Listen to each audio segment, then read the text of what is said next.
కొంతమంది కాంగ్రెస్ వాళ్ళు హిందువులను ఐక్యం కాకుండా చేయడానికి చాలా ప్రయత్నాలు చేస్తున్నారు. వాళ్ళు ముఖ్యంగా మాట్లాడేది ఏమిటి అంటే, జై శ్రీరామ్ అంటే అప్పులు దిగిపోతాయా, మన భారతదేశానికి 12 లక్షల కోట్లు ఏదో అప్పు ఉంది, తిరిగిపోతుందా? జై శ్రీరామ్ అంటే అక్కడ ఇరాన్లో ఇరుక్కున్నటువంటి క్యూడాడీలు మనకు వచ్చేసి తక్కువ ధరకు దొరుకుతుందా? పెట్రోల్ ధరలు తక్కువ రేటుకు వస్తాయా? జై శ్రీరామ్ అంటే రోడ్లు పడతాయా? ఇటువంటి పిచ్చి మాటలు మాట్లాడుతున్నారు. అసలు నిన్ను జై శ్రీరామ్ అను అని ఎవడంటున్నాడు? ఎవ్వడు అనడం లేదు. నువ్వు జై శ్రీరామ్ అంటే ఎవరికి నష్టం? లేకపోతే జై అల్లా అంటే ఎవరికి నష్టం? లేదంటే అదేదో ఉంది అలలుయా అంటే ఎవరికి నష్టం? ఎవరికి ఏం నష్టం లేదే. నీ ఇష్టం వచ్చింది నువ్వు పిలుచుకో. బీజేపీ వాళ్ళు వాళ్ళకు ఒక ఊత పదం జై శ్రీరామ్ అంటారు. అది అనకూడదా? అది కూడా తప్పేనా? ఇప్పుడు వీళ్ళున్నారు కాంగ్రెస్ వాళ్ళు, ఎప్పుడూ గాంధీ భజన నెహ్రూ భజన చేస్తూ ఉంటారు.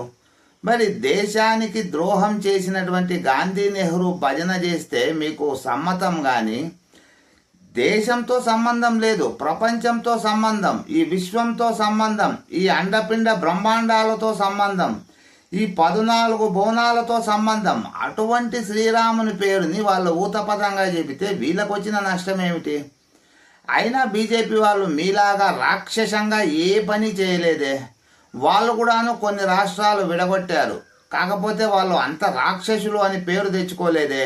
లింగు లింగుమంటూ మీరు ఆంధ్ర తెలంగాణ అని విడగొట్టారు. అక్కడ తెలంగాణలోనూ 10 సంవత్సరాలు అధికారం కోల్పోయారు.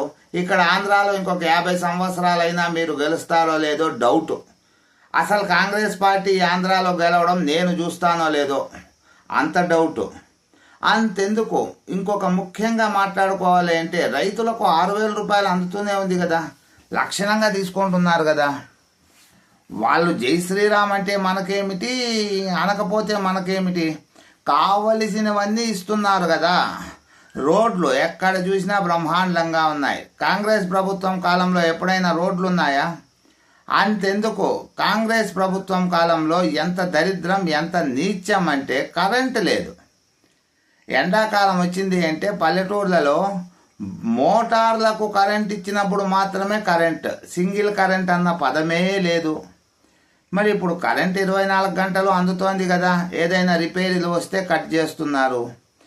ఇంత మంచిగా బీజేపీ పరిపాలిస్తున్నప్పుడు వీళ్ళకు కుళ్ళేమిటి, వీళ్ళ బాధ ఏమిటి అంటే, వీళ్ళు ముస్లింలకు సహాయం చేసి, ముస్లింలకు వక్ఫ్ బోర్డ్ అనేది ఒకటి ఇచ్చి, ముస్లింలకు సపరేట్ ఒక రాజ్యాంగాన్ని ఇచ్చి, ముస్లింలను బుజ్జగించి, ముస్లింల ఓట్లు లాక్కోవడానికి వీళ్ళు ఎన్ని నీచమైన పనులైనా చేయవచ్చు. కానీ భారతీయ జనతా పార్టీ వాళ్ళు అందరినీ సమానంగా చూస్తూ, ముస్లింలని సమానంగా చూస్తూ, హిందువులని సమానంగా చూస్తూ, క్రైస్తవులని సమానంగా చూస్తూ, ఒకే దేశం ఒకే రాజ్యాంగం ఉండాలని మాట్లాడుతున్నారు. కాబట్టి మీకు నచ్చడం లేదా? కాంగ్రెస్ వాళ్ళ బాధ అదే. కాంగ్రెస్ వాళ్ళకి ఎప్పటికీ ఒకే దేశం ఒకే రాజ్యాంగం ఉండకూడదు. ఒకే దేశంలో ఒకే దేశం వ్యక్తులు కూడా ఉండకూడదు. ఇప్పుడు మనది భారతదేశం, ఇక్కడ భారతీయులు ఉండకూడదు. బంగ్లాదేశ్ వాళ్ళు ఒక 2 కోట్ల మందో 3 కోట్ల మందో రావాలి, ఏం పర్వాలేదు రానివ్వండి అంటారు.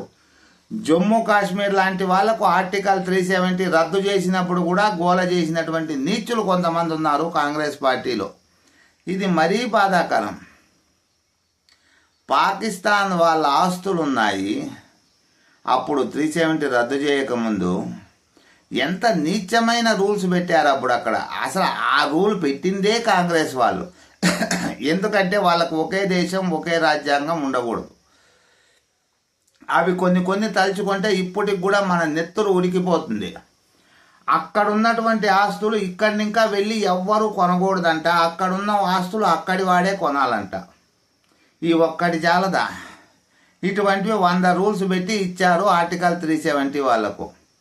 ఇలాగా కాంగ్రెస్ పార్టీ వాళ్ళు చేసినటువంటి నీచమైన పనులని ఒక్కొక్కటి తగ్గించుకుంటూ వస్తోంది బీజేపీ.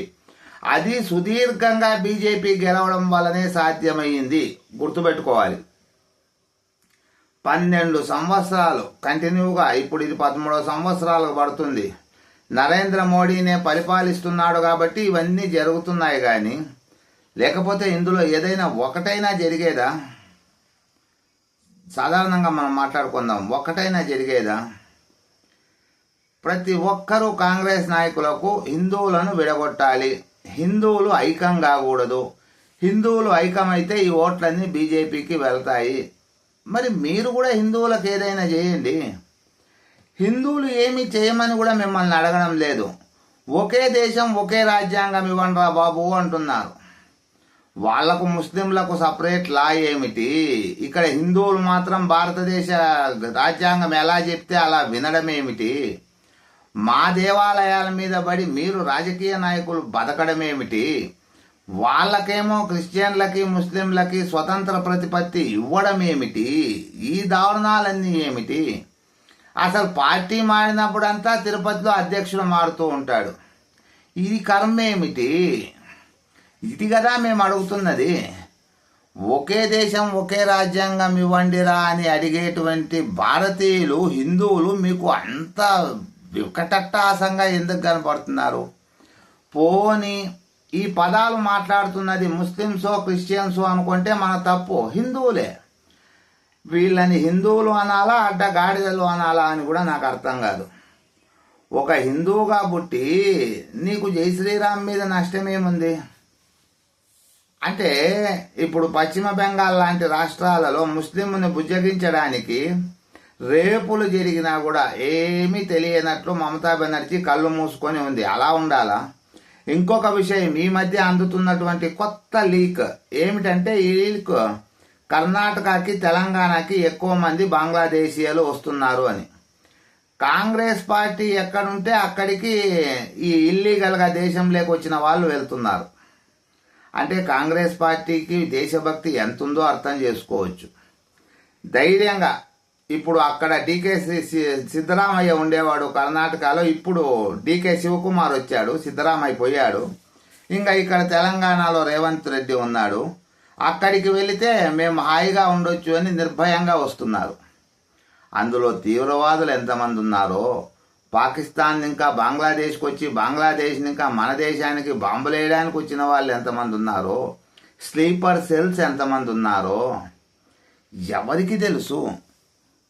ఒక వీసా ప్రాసెస్ ఉంది. వీసా ప్రాసెస్ ప్రకారం డీటెయిల్స్ ఫిలప్ చేసి మన దేశంలోకి వస్తే వాళ్ళ వివరాలు మనకు తెలిసి ఉంటాయి. ఇలా ఎన్నో పనికి మాలిన పనులు చేస్తూ వాళ్ళు ఇప్పుడు మళ్ళీ జై శ్రీరామ్ అంటే అప్పులు దిగిపోతాయా? జై శ్రీరామ్ అంటే ఆకాశం ఇంకా బంగారు వర్షం కురుస్తుందా? ఏమిటి పిచ్చి మాటలు? ఒకే దేశం ఒకే రాజ్యాంగం ఎవరైతే పెడతాము అంటారో, ఎవరైతే చేస్తాము అంటారో వాళ్లకు మద్దతు పలుకుతున్నాం. అందులో తప్పేముంది? మీకు ఒకే దేశం ఒకే రాజ్యాంగం వద్దా? ఒకే దేశంలో ఒకే దేశస్తులు వద్దా? శ్రీలంకని ఇంకా ఒక 2 కోట్ల మందిని లీగల్గా కాదు, కాంగ్రెస్ పార్టీ చెప్పేది అదే, లీగల్గా కాదు ఇల్లీగల్గా వచ్చినా పర్వాలేదు అంటారు. శ్రీలంక నుంచి ఒక 2 కోట్ల మంది, బంగ్లాదేశ్ ఇంకా ఒక 10 కోట్ల మంది, పాకిస్తాన్ ఇంకా ఒక 5 కోట్ల మంది, ఆఫ్ఘనిస్తాన్ ఇంకా ఒక 5 లక్షల మంది, ఇలా రావాలా? ఏమిటి ఈ పిచ్చి మాటలు? వినడానికే విసుగొస్తోంది. మిత్రులారా, ఏమందాం వీళ్ళని? మీ అభిప్రాయం ఏమిటి అన్నది కామెంట్ చేయండి.